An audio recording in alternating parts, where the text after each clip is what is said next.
Our oceans are an incredible force in helping with the fight against climate change. They stabilize the global climate by holding both CO2 and heat, and have been storing 93% of the heat trapped by greenhouse gases since 1955. But this is troubling because of two reasons.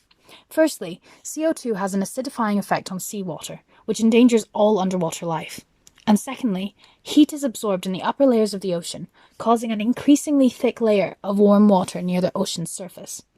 This layer has become so heavy and large that it is now preventing natural upwelling, a process where cold and nutrient-rich water from the deep ocean is cycled up to the surface to provide essential nutrients to aquatic plants and animals, such as phytoplankton.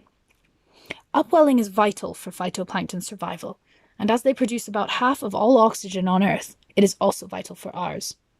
Therefore, we need to find a way of removing carbon emissions in a way that reverses acidification and reduces this layer of heat.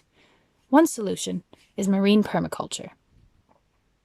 Marine permaculture is a carbon dioxide removal method which involves the ocean farming of kelp and seaweed. Through photosynthesis, seaweed turns CO2 into oxygen, and the more CO2 absorbed by plants, the less acidic the water will be, and the less heat will be trapped in the top layer of the water. Kelp forests are an amazing carbon sink and draw more CO2 from the atmosphere per area than rainforests do. So the way it works is that there is a floating platform where seaweed is grown, and it's attached to a valve and a buoy.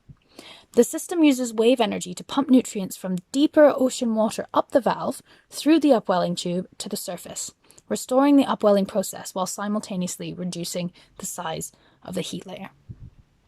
Researchers estimate that if 9% of the world's oceans were used for seaweed farming, it would produce 12 billion tons of biomethane per year, which could be used as a substitute for natural gas, as well as removing 53 billion tons of CO2 per year from the atmosphere, restoring it to pre-industrial levels.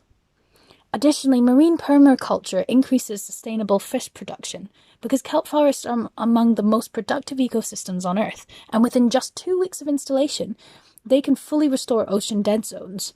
So, if present in 9% of the world's oceans, this method has the potential to provide 200 kilograms of food per year per person for 10 billion people.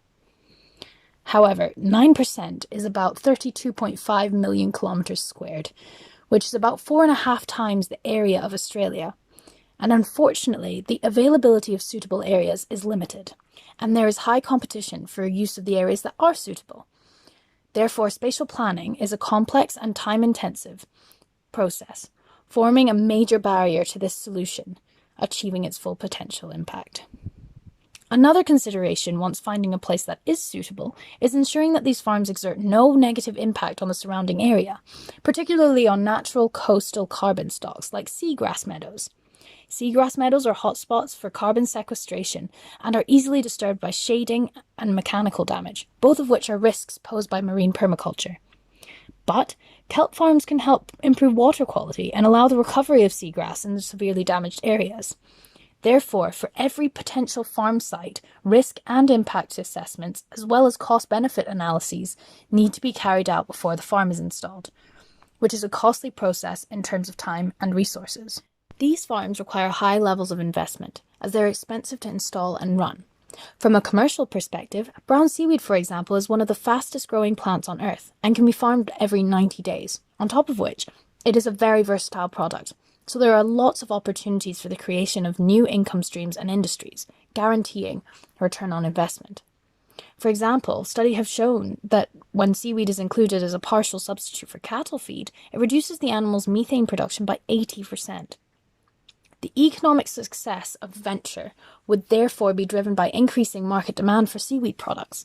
This could be induced through certain policy actions, such as introducing a minimum requirement for a percentage of fertilizer, fuels, and cattle feed to be substituted with seaweed or kelp.